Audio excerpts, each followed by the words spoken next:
जय हिंद। स्वागत है आपका हमारे चैनल स्टडी ऑफ हाउ में। इस वीडियो में हम जियोग्राफी का टॉपिक भारत की मिट्टियाँ के बारे में पढ़ेंगे। तो देरी न करते हुए वीडियो को स्टार्ट करते हैं। मिट्टी किसे कहते हैं? धरातल के उस ऊपरी भाग को मिट्टी कहते हैं जिसकी रचना शैलों के टूटने तथा वनस्पति अंश के सड़ गल जाने से होती है और जिसमें पौधों के लिए आवश्यक खुराक संचित रहती है। मिट्टी के अध्ययन को मृदा विज्ञान या पेडोलॉजी कहते हैं। भारतीय कृषि अनुसंधान परिषद ने भारत की मिट्टियों को 8 भागों में विभाजित किया है। वह मिट्टी कौन कौन सी हैं? जलोढ़, काली, लाल, लेटेराइट, मरुस्थलीय, पर्वतीय, दलदलीय और लवणीय मिट्टी। भारत के सर्वाधिक क्षेत्रफल पर 4 प्रकार की मिट्टियां पाई जाती हैं: जलोढ़ मिट्टी, लाल मिट्टी, काली मिट्टी, लेटेराइट मिट्टी। भारत में सबसे ज़्यादा जलोढ़ मिट्टी पाई जाती है, फिर लाल मिट्टी, फिर काली मिट्टी, फिर लेटेराइट मिट्टी। इसकी ट्रिक है जलाकर लौट। जलोढ़ मिट्टी 43% भाग पर पाई जाती है, लाल मिट्टी 18% भाग पर, काली मिट्टी 15% भाग पर तथा लेटेराइट मिट्टी 3.7% पर पाई जाती है। बाकी मिट्टियाँ कम परसेंट में पाई जाती हैं। भारत की जितनी भी मिट्टियां हैं उसमें नाइट्रोजन, फास्फोरस, पोटेशियम तथा ह्यूमस की कमी पाई जाती है। इसलिए किसान खेतों में नाइट्रोजन की कमी को पूरा करने के लिए यूरिया तथा फास्फोरस की कमी को पूरा करने के लिए डीएपी तथा पोटेशियम की कमी को पूरा करने के लिए पोटाश डालता है।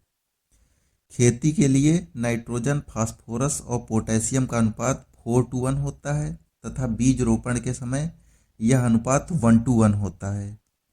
अब हम सभी मिट्टियों को डिटेल में पढ़ेंगे। सबसे पहले हम जलोढ़ मिट्टी के बारे में देख लेते हैं। Alluvial soil.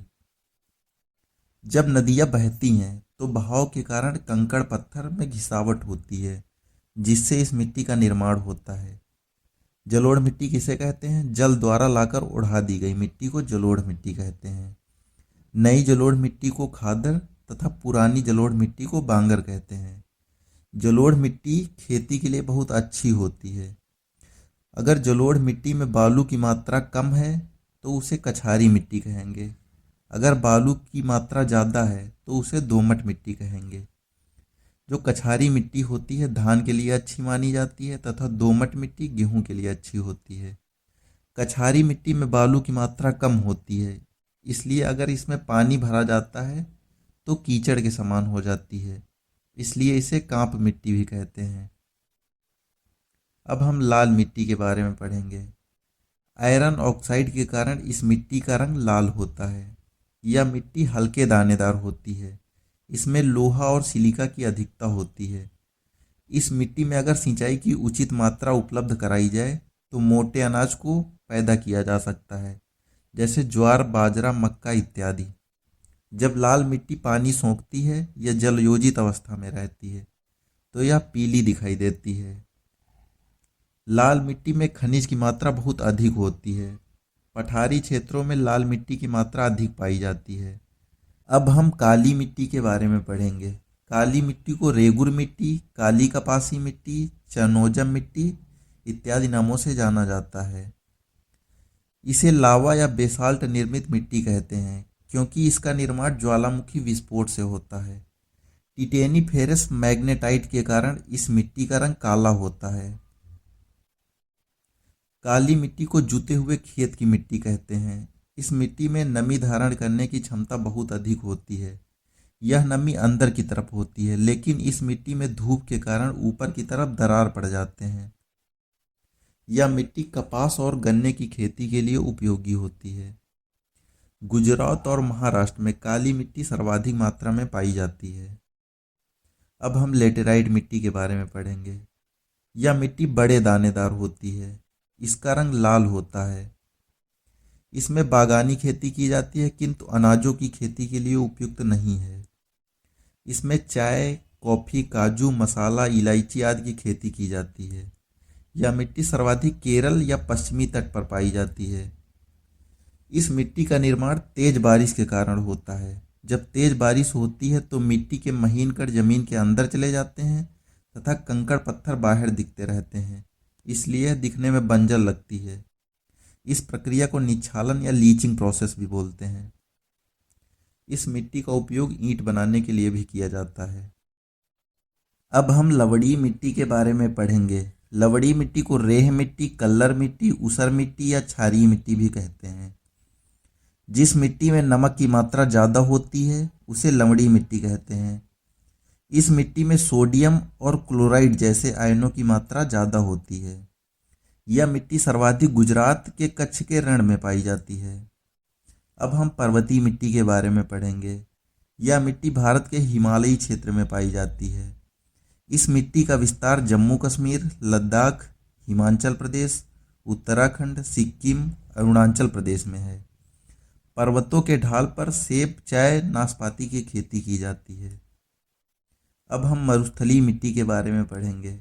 यह मिट्टी मुख्यतः राजस्थान, गुजरात, पंजाब और हरियाणा में पाई जाती है। इस मिट्टी में खाद्यान्न उगाना असंभव है, लेकिन मोटा अनाज जैसे बाजरा, ज्वार और सरसों की खेती की जाती है। दलदली मिट्टी। इस मिट्टी का निर्माण अत्यधिक वर्षा तथा वनस्पतियों के सड़ने के कारण होता है, इसलिए इस मिट्टी में ह्यूमस की मात्रा अधिक होती है। इस मिट्टी का विस्तार मुख्यतः केरल, उत्तराखंड और पश्चिम बंगाल के कुछ क्षेत्रों में देखने को मिलता है। अब हम कुछ एक्स्ट्रा फैक्ट के बारे में पढ़ेंगे। फसलों के लिए भूमि का पीएच मान 6 या 7 के बीच होना चाहिए। अगर पीएच मान 7 से कम है तो वह अम्लीय मिट्टी होगी।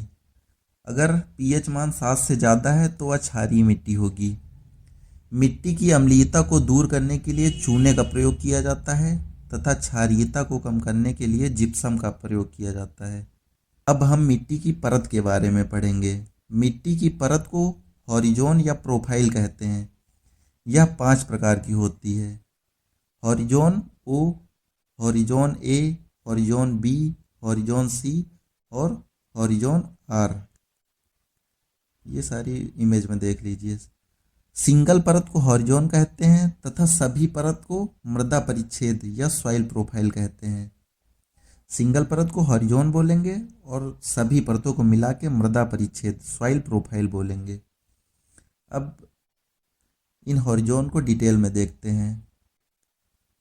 जो हॉरिजॉन ओ होता है उसमें कार्बनिक पदार्थ तथा ह्यूमस की मात्रा अधिक पाई जाती है। यह सबसे पतली परत होती है। हॉरिजॉन ए में छोटे पौधों जैसे गेहूं, धान आदि की जड़ें यहाँ तक चली जाती हैं। हॉरिजॉन बी में बड़े पौधों की जड़ें जाती हैं, जैसे नीम, आम आदि की जड़ें यहाँ तक पहुँच जाती हैं हॉरिजॉन बी में। हॉरिजॉन सी, इसमें चट्टानें पाई जाती हैं। हॉरिजॉन आर में इसमें बड़ी चट्टानें पाई जाती हैं तथा यह सबसे मजबूत परत होती है। आज की वीडियो में बस इतना ही। मिलते हैं नेक्स्ट वीडियो में। जय हिंद।